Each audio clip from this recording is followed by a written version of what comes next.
ইফালে নাহৰকটীয়াত ডকাইতি কাণ্ড এজন লোকৰ পৰা ডকাইতে কৌশলেৰে লুটি নিলে 1 লাখ টকা ক্ষুদ্ৰ ব্যৱসায়ীজনে বেংকৰ পৰা উলিয়াইছিল 1 লাখ টকা ব্যৱসায়ীজনৰ গাড়ীৰ পৰাই টকা লৈ উধাও হয় দুৰ্বৃত্ত নাহৰকটীয়া থানাত এজাহাৰ দাখিল ভুক্তভোগী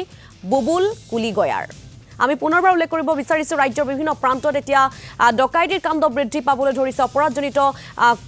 ঘটনা সংঘটিত হবলৈ ধৰিছে এবাৰ নাহৰকটীয়া ডকাইতি কাণ্ড সংঘটিত হৈছে দৃশ্য সিসিটিভি কেমেৰাত বন্দী হৈ ৰৈছে কেনেদৰে এজন ডকাইতে কৌশলেৰে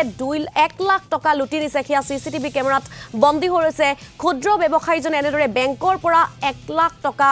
উলিয়াইছিল আৰু ব্যৱসায়ীজনৰ গাড়ীৰ পৰা এই টকাখিনি লৈ দুৰ্বৃত্ত উধাও হয় নাহৰকটীয়া থানাত ইতিমধ্যে ভুক্তভোগী বুবুল কুলিগয়াই এজাহাৰ দাখিল কৰিছে বুলি জানিব পৰা গৈছে আপোনালোকক পুনৰবাৰ আমি কবলৈ বিচাৰিছো নাহৰকটীয়াত এই ঘটনা সংঘটিত হৈছে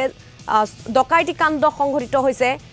যি দৃশ্য এতিয়া সিসিটিভি কেমেৰাত বন্দী হৈ ৰৈছে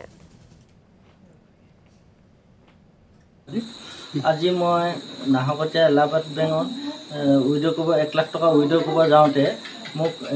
এলাহাবাদ বেংকৰ ভিতৰৰ পৰা পিছা লাগি আহি দুজনমান হেৰি মই গাড়ীৰ ভিতৰত বহি গাড়ীখন ষ্টাৰ্ট দি চলাব লওঁতে সেই দুজন আহি দুফালে দুজন হৈ দাদা আপোনাৰ পাছটো পৰিলে বুলি পইচা অলপ